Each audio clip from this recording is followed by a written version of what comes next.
Dans ce quartier de l'Est de Londres, Saïdoul Haq tient ce petit restaurant indien depuis une quinzaine d'années. Il avait jusqu'à présent réussi à maintenir des prix abordables. Mais ces derniers temps, ce n'est plus tenable. À cause de la hausse de l'électricité, nous avons dû passer ce plat de 8 à 9 euros. Le plat numéro 3 coûtait 7 euros, maintenant c'est 8. À cause de ces augmentations, les clients n'achètent plus. Ici, les frigos, les fours fonctionnent à longueur de journée. Alors en recevant sa dernière facture d'électricité, le restaurateur est tombé de haut.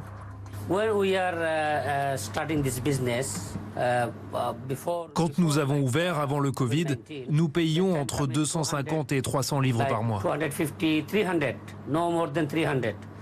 Ok, on a installé une clim, ça consomme peut-être plus, mais la dernière facture, 837 livres.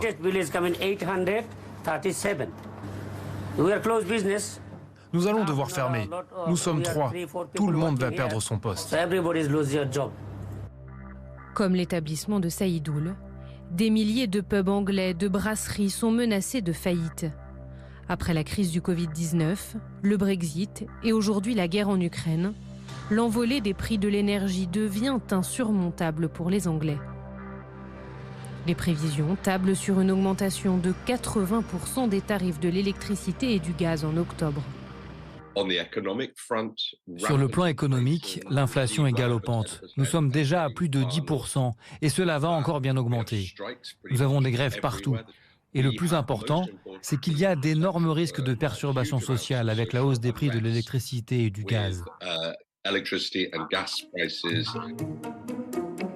En pleine crise, Liz Truss vient d'être élue première ministre.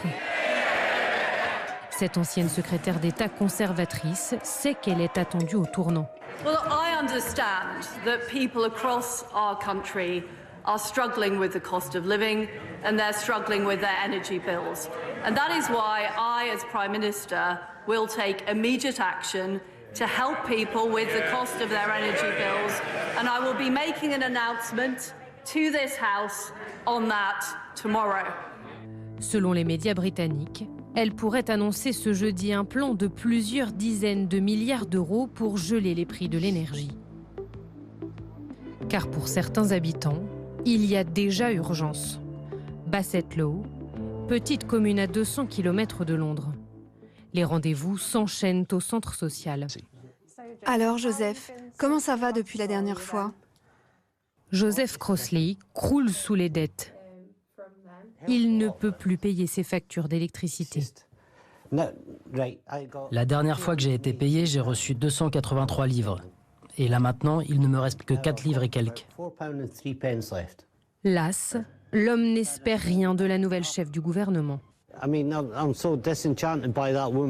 Je suis désabusé par cette femme. Ça pourrait être un clone de Thatcher. C'est comme si on était de retour dans les années 70. Non, non, pas du tout. Pour d'autres, pas question de rester résigné. Retour à Londres. Ryan est venu protester. Pour cette mère de famille, le gouvernement doit intervenir et geler les prix.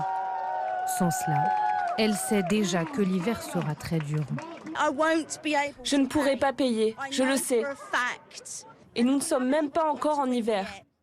Je devrais choisir entre manger ou me chauffer, c'est certain. Ces Britanniques font partie du mouvement citoyen Don't Pay, ne payez pas.